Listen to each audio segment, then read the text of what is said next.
Joe, favorite piece ever from Old Fair? That's not a fair question, but I'm going to answer it right there. I yearned for this for years in your Gilligan Street warehouse. Yeah.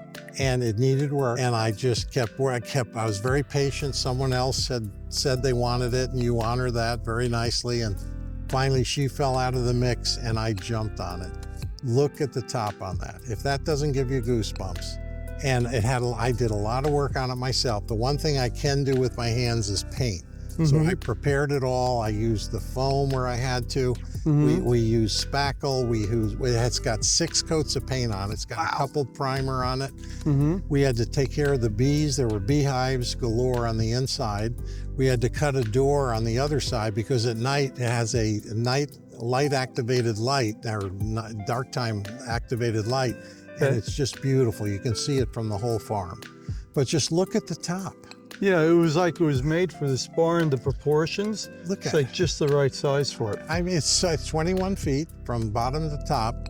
And just my builder put the base on it to attach it to the peaked roof. Sure. But just look at it. I mean, it looks great from any side. It's the same thing, but it's the spire. And people would see it without the spire and go, that's impressive. And I go, wait a minute. We put that on there and they go, oh my gosh. Sure, yeah. So that's the one. I'm saying at night, this show's so much better at night because you got the light coming out on all 4 sides.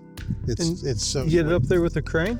Got 3,500 pounds. They had to bring in a special crane, 1,000, I forget what it was, 1,000-foot crane, and it could handle the big stuff. And he was only here for a couple hours. And I had it all prepared, and he popped it up there, and we said, we're dying to know how much that, because I used to ask Al that all the time at the warehouse, how much? He goes, well, I don't know, it's probably a ton. And I go, it's got to be a ton, because it's all oak infrastructure on the inside. Yeah, It's sure. so well made. Solid, hardwood. I wish I knew where it came from. I think someone said a Pennsylvania schoolhouse.